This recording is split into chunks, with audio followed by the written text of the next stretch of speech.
Good news! Central Americano MBBS just 34 lakhs. Columbus Central University. Fish వెంకట్ని ఎందుకు sir industry అనాథగా వదిలేసింది? Fish వెంకట్ని ఇండస్ట్రీ అన్నది ఇండస్ట్రీ అంటే ఎవరు అసలు ఫస్ట్ మీరు అది చెప్పండి. డెఫినేషన్ ఆఫ్ ద ఇండస్ట్రీ ఎవరన్నా చెప్తే దాన్ని బట్టి నేను మాట్లాడతాం. డెఫినేషన్ ఆఫ్ ద ఇండస్ట్రీయే తెలియకుండా ఎవరికాళ్ళు ఇండస్ట్రీ ఇండస్ట్రీ అని మాట్లాడతారు. ఎవరు ఇండస్ట్రీ? అది కూడా నా క్వశ్చనే సార్. అంటే ఫిలిం ఛాంబర్ ఇండస్ట్రీనా, నిర్మాత మండలి ఆ ఫిలిం ఛాంబరు, లేకుంటే మా అసోసియేషన్ ఇండస్ట్రీనా? ఎవరు సార్ ఇండస్ట్రీ? ఎవరు ఇండస్ట్రీ కాదు. ఫిలిం ఛాంబర్ ఇండస్ట్రీ అంటే అసలు ఏం లేదయ్యా. ఇండస్ట్రీ అంటే ఏ ఇండస్ట్రీ అయినా ఉంది. ఇప్పుడు ఒక ఇదేమంటారు, ఓ వర్కరుకి ఏదో అయ్యి చచ్చిపోయాడు ఒక ఇండస్ట్రీలో. ఆ ఇండస్ట్రీ యాజమాన్యం ఏదో చేస్తుంది కదా. యాజమాన్యం అతనికి ఉంటే ఇన్సూరెన్స్ ఉంటే ఇన్సూరెన్స్ ఇస్తుంది, లేదంటే ఎక్స్గ్రేషియా ఉంటే ఇస్తుంది, లేదా ఒక ₹1,00,000 5,000 10,000 ఇస్తారు.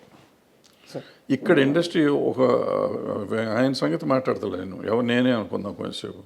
నేను ఎక్కడ పని చేశాను, వాడు నాకు బాస్. నేను ఎంతమంది దగ్గర పని చేస్తున్నాను. సో ఎవరు ఇప్పుడు నువ్వు చెప్పిన ఆయనకి నాకు సంబంధం లేదు.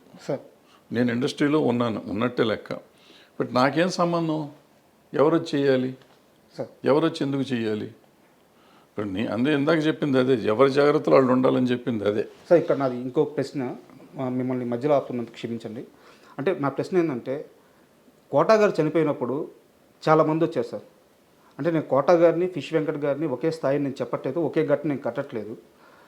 ఆయన స్థాయి వేరు, అంటే ఆయన అచీవ్ చేసిన విజయాలు వేరు. బట్ ఏ ఇండస్ట్రీ వచ్చింది సార్ కోటా గారి దగ్గరికి? ఆ ఇండస్ట్రీ ఫిష్ వెంకట్ దగ్గరికి కనీసం పరామర్శకు కూడా ఎందుకు రాలేదు? అంటే కోటా గారు ఫ్యామిలీ పరామర్శ కాదు. మీరు అర్థం చేసుకోవాల్సిన విషయం ఏంటంటే, కోటా గారు చేసిన సినిమాలు కానీ, కోటా గారు చేసిన కంపెనీలు కానీ వేరు. ఫిష్ వెంకట్ గారు చేసిన సినిమాలు, ఫిష్ వెంకట్ గారు చేసిన కంపెనీలు వేరు. ఆయనకి పరిచయం ఉన్న వాళ్ళు వస్తారు. ఎవరైనా కానీ పోతే ఇప్పుడు అన్ని చోట్లకి వెళ్ళాలని రూల్ ఏం లేదు. చాలామంది అడుగుతారు, ఫిష్ వెంకట్ గారు పోతే చాలామంది రోజు పోతున్నారు. అంటే అంత ఇది కాదు. ఈయన ఇప్పుడు ఆయనతో పనిచేసిన వాళ్ళు అందరూ వచ్చారు కదా అక్కడికి. ఆయనతో పనిచేసిన వాళ్ళు అందరూ వచ్చారు. ఒకళ్ళిద్దరు పెద్దవాళ్ళు కూడా వచ్చి ఉంటారు.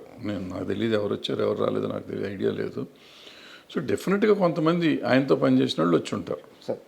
అంటే నేను ఎందుకంటే ఈ క్వశ్చన్ అడిగింది దీనికోసమే సార్. ఇప్పుడు ఎవరు తెలిసిన వాళ్ళే వెళ్తారు, తెలియని వాళ్ళు ఎందుకు వెళ్తారు ఇండస్ట్రీలో? ఇప్పుడు ఆయన వచ్చినాక ఏంటంటే ఒక గబ్బర్ సింగ్ నుంచి పాపులారిటీ వచ్చింది. ఆ గబ్బర్ సింగ్ గ్యాంగ్గా పాపులర్ అయ్యారు.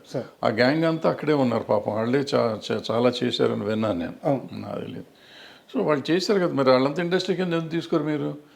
హెల్ప్ చేసిన వాడిని ఇండస్ట్రీ అనుకోకుండా భరద్వాజ్ రాలేదు, లేకపోతే ఇంకో పుల్లయ్య రాలేదు, ఎల్లయ్య రాలేదు అని మాట్లాడతాం కరెక్ట్ సార్. నీళ్ళల్లో ఒక వ్యక్తి కొట్టుకుపోతున్నప్పుడు ఆ ఇచ్చే చెయ్యి పెద్దదే ఉండాలి కదా సార్. పెద్ద చేతికి ఎందుకు, ఎక్కడి నుంచి వస్తుంది పెద్ద చెయ్యి? ఎక్కడి నుంచి వస్తుంది పెద్ద చెయ్యి? ఇప్పుడు ఈ నీళ్ళలో కొట్టుకుపోతున్నాడు, నీళ్ళలో కొట్టుకుపోతుంటే ప్రధానమంత్రి ఢిల్లీలో ఉన్నాడు, పెద్ద చెయ్యి ఉంటుంది. ఆయన అక్కడి నుంచి చెయ్యి పెడతాడా? అక్కడ ఒడ్డున నువ్వు ఉన్నావు, ఉంటే నువ్వు కదా చెయ్యి అందిస్తావు. అంటే ఈ ఒడ్డున నువ్వు అందిస్తావా, ప్రధానమంత్రి అందిస్తాడా? దగ్గర ఉన్న వ్యక్తి అందించాలి. ఇప్పుడు ముఖ్యమంత్రి ప్రధానమంత్రి ఎందుకు ఇవ్వలేదని నువ్వు అడిగితే నేను సమాధానం ఎట్లా చెప్తాను? అంటే కాదు సార్, నేను ఈ మొత్తం సినారియో అంతా ఎందుకు ఇంతలా అని అడుగుతున్నానంటే, నాకు ఒక ఆన్సర్ కావాలి. ఇండస్ట్రీలో కొంతమంది ఉంటారు సార్. ఈరోజు నేను ఒక మంచి సీన్ తీసాను, ఇంటికి వచ్చి తాగుతాడు. ఈరోజు ఒక పెద్ద హీరో నన్ను భుజం మీద చేసి పలకరించాడు, వాడు ఇంటికి వచ్చి తాగుతాడు. ఈరోజు నా మీద కెమెరా పెట్టి 2 డైలాగులు చెప్పించాడు, వాడు ఇంటికి వచ్చి తాగుతాడు. సినిమా ఆడింది, వీడు తాగుతాడు. సినిమా పోయింది, వీడు తాగుతాడు. అంటే సినిమాను చూసుకొని మురిసిపోతూ ఆ ఆనందంలో వాడు చెడు అలవాట్లు చేసుకుంటా పోతూ ఉంటే ఫైనల్గా సినిమా వాడిని పట్టించుకోదు. అది అందరికీ తెలియాలి అనే ఉద్దేశంతో నేను మిమ్మల్ని పట్టించుకోండి. పైగా ఇండస్ట్రీ వాళ్ళు పట్టించుకుంటారనే తప్పు అసలు. సార్ నేను ఎంతమందితో పనిచేశాను సార్. ఇప్పుడు కోటా గారు ఎగ్జాంపుల్ మీరు చెప్పారు కాబట్టి, కోటా గారు 700 సినిమాలు చేశారు, 750 సినిమాలు చేశారు. అన్ని భాషల్లో చేశారు, అందరూ హీరోలతో చేశారు. చాలా 50, 40, 50 ఏళ్ళ ప్రయాణం ఆయన, సుదీర్ఘ ప్రయాణం. ఆ ప్రయాణంలో ఎంతోమందితో ఆయన అనుబంధం ఉంది ఆయనకి. అందుకని ఆయన దగ్గరికి వచ్చారు అందరూ.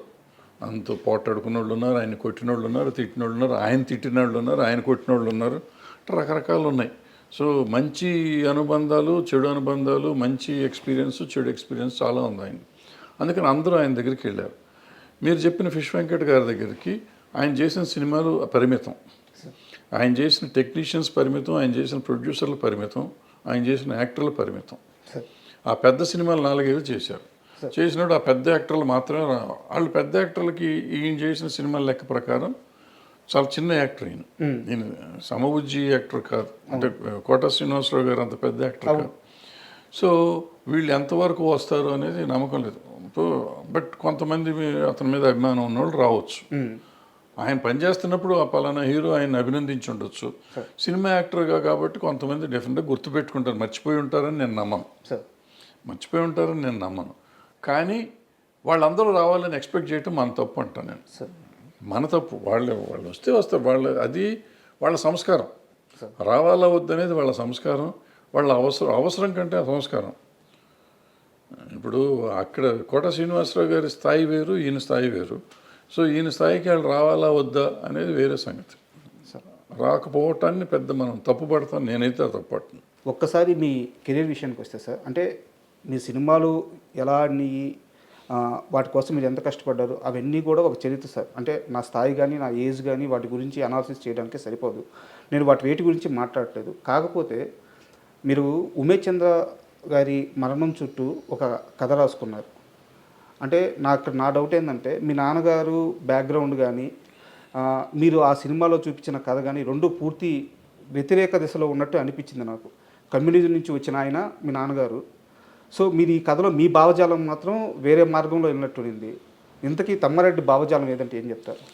నేను సమానత్వమే. మనుషులు బాగుండాలి, అందరూ బాగుండాలి అనుకుంటా నా భావజాలం. అంతకంటే నాకు వేరే సార్ మనిషి అన్న ప్రతివాడు బాగుండాలి, సమాజంలో ఉన్నవాళ్ళు అందరూ బాగుండాలి అనేది నా ఆలోచన. అంతకంటే వేరే ఎక్కువ ఆలోచన లేదు. దాంట్లో నేనేం చెప్పానంటే, ఇప్పుడు పోలీసులు ఒక పక్క నుంచి వాళ్ళ డ్యూటీ వాళ్ళు చేస్తున్నారు. నక్సలైట్లు దేశభక్తులే. వాళ్ళు దేశాన్ని బాగు చేద్దామని, ఒక సమాజాన్ని నిర్మిద్దామని వాళ్ళు ఒక తుపాకీ గొట్టం ద్వారానే న్యాయం వస్తుందని వాళ్ళు అనుకుంటున్నారు. అయితే వాళ్ళు చేసే పొరపాటు వల్ల కొంతమంది సామాన్యులు చచ్చిపోతున్నారు.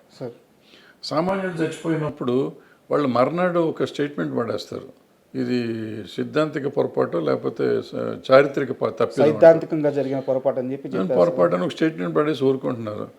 ఎవరిచ్చారు వీళ్ళందరికీ హక్కు చంపుతానికి? ఈవెన్ పోలీసులు కూడా ఇప్పుడు నేను తప్పు చేశాను, క్రైమ్ చేశానండి, మన ఇద్దరం ఇక్కడ కూర్చున్నాం, నేను క్రైమ్ చేసి ఉన్నాను, మీరు ఎందుకో చూస్తానికి వస్తాను లోపలికి వచ్చారు, లేకపోతే ఈ బయట గేట్ దగ్గర ఉన్నారు, మా ఇంటి బయట ఉన్నారు కాబట్టి మిమ్మల్ని కూడా తీసుకెళ్ళి లోపలికి వేస్తారు. మిమ్మల్ని పడేసి కొడతా ఉంటారు వాళ్ళు నాతో పాటు. కొట్టి ఎందుకున్నావు నువ్వు అక్కడ అని అడుగుతారు. మీకు సంబంధం లేదు, మీరు ఎవరో తెలియదు. మీరు పొరపాటున మీ క్యారెక్టర్కి ప్రాణం పోవచ్చు. ఎవరు? ఇప్పుడు నిన్న ఒక సినిమా చూశాను నేను, రోతే అని ఏదో మలయాళం సినిమా. ఇద్దరు పోలీసు వాళ్ళ కథ ఎంత అద్భుతంగా ఉంది. నైట్ డ్యూటీ చేసేవాళ్ళ కథ. ఆ పాప మా పిల్లడి మీద వేసేస్తారు మొత్తం అంతా. సో ఇప్పుడు దానికి ఎవరు బాధ్యులు? పోలీసులో కూడా అడిగేది ఇదే నేను. ఎవరు బాధ్యులు? Who will take the responsibility of that చచ్చిపోయిన వాళ్ళది? ఇప్పుడు నువ్వు నమ్మావు, నక్సలిజం నమ్మావు, దేశానికి మంచి అడుగుతున్నావు. నువ్వు పోలీసుగా నువ్వు దేశాని కోసం పోరాడుతున్నావు. ఇద్దరు ఆలోచన మంచిదే. మధ్యలో సామాన్యుడు ప్రాణం పోతుంది. వీడికి సమాధానం ఎవరు చెప్తారు? సార్ ఇంత మంచి పాయింట్ మీద నిజంగా సినిమా నేను కూడా చూశాను. సింధు తులాని గారి యాక్టింగ్ కానీ సూపర్ ఉంటుంది. సినిమా ఆడలేదు సార్. ఎంత లాస్ అయ్యారు సార్ సినిమాలో? మొత్తం పోయింది. ప్రతి రూపాయి పోయింది. ఎంత పెట్టారు? దగ్గర ₹1 కోటి పెట్టాం. ₹1 కూడా రాలేదు. అది శాటిలైట్కి వచ్చిన కొంత వచ్చింది. అప్పుడు అంత మంచి సినిమా తీసినప్పుడు ఇలాంటి రిజల్ట్ చూసినప్పుడు ఏమనిపించేది సార్ మీకు?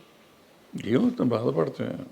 అంతకంటే ఏం చేస్తాం అంటే అది మేము ఒక రకంగా క్రౌడ్ ఫండింగ్ ఫ్రెండ్స్ పెట్టారు. తలా 10 లక్షలు వేసుకుని చేసాం ఆ సినిమా. 7-8 మందిని కలిసి తలా 10 లక్షలు వేసుకుని చేసాం. అండ్ ముందు నుంచి మెంటల్గా ప్రిపేర్డ్. మా అల్లుడు అంటా ఉన్నాడు, ఎవరి కోసం తీస్తున్నావు ఈ సినిమా, ఎవరు చూస్తారని. ఆయన అన్నాడు, నాకు నమ్మకం ఉంటుంది ఏదో చూస్తారని. నేను తప్పు, ఆయన రైట్. మీరు ఇదే తప్పు మీ కెరీర్లో ఇంత ముందు కూడా ఒకటి చేసినట్టున్నారు. అన్ని పార్టీలు తర్వాత కూడా చేశాను. కమ్యూనిజం పార్టీలన్నీ ప్రతిఘటన కూడా చేశాను 2014లో మళ్ళీ. సో తప్పులు చేస్తానే ఉంటాం, తప్పులదే ఉంది. మనిషి అన్నాక తప్పులు చేస్తాడు. ఇదే ఇందాక అన్నారు, మీరు ఏం నమ్ముతారు? నేను నమ్మిందే దాని మీద తీస్తాను. నా నమ్మకం జనానికి నచ్చట్లేదు. అందుకని